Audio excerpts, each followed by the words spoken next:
हा जेवा जेवा जेवा जेवा जेवा हो जेवण चालू आहे. हा चला जेवा आम्हाला ही मुंबईकरांची भेट आहे. अरे वा हा मुंबईकरांनी जे आपल्या इथं मुंबईला मराठी बांधव आहेत हा त्यांनी आमच्यासाठी ही पार्सल पाठवून दिलेली आहे. अरे वा आणि आम्ही त्यात- योद्धे मनोजदादा जरांगे पाटलांचं जे काही प्रामाणिक आंदोलन आहे, गोरगरीब गरजवंत मराठ्यांचं जे आरक्षणाचा लढा चालू आहे, या लढ्यामधून संपूर्ण महाराष्ट्रामधून अतिशय मोठा असा पाठिंबा मिळालेला आहे.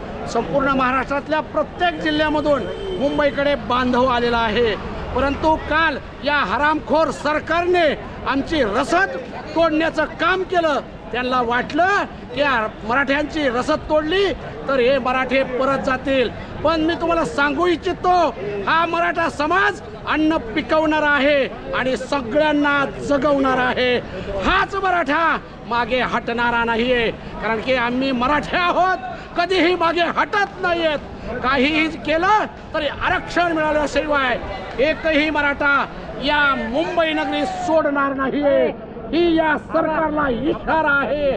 तुम्ही कितीही कुरघड्या करा, कितीही त्रास द्या, आम्ही त्रास सहन करू, कारण की आमच्या पुढच्या पिढ्यासाठी आम्हाला हा लढा लढायचा आहे. आमचा प्रामाणिक योद्धा लढत आहे, त्याच्या खांद्याला खांदा देऊन आम्हाला फक्त सहकार्य करायचं आहे.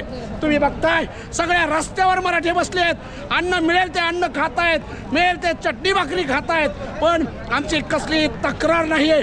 तक्रार फक्त या हरामखोर सरकारची आहे. महाराष्ट्रामध्ये आम्ही आवाहन केलं होतं, मराठ्यांनो रस्त्यावर या, गरजवंत मराठ्यांसाठी लढणाऱ्या मुलांसाठी शिदोरी पाठवा. आज महाराष्ट्रामधून लाखो बांधव शिदोरी पाठवत आहेत आणि जर आम्हाला रसद मिळाली तर आम्ही जीव द्यायला सुद्धा तयार आहोत. पण आरक्षण मिळाल्याशिवाय आम्ही मागे हटणार नाहीत. एक मराठा, एक मराठा. ओके दादा जेवा तुम्ही थोडं. हो हो हो जेवा जेवा तुम्ही पण सकाळपासून उपाशी असताना म्हणून म्हटलं जेवा थोडं.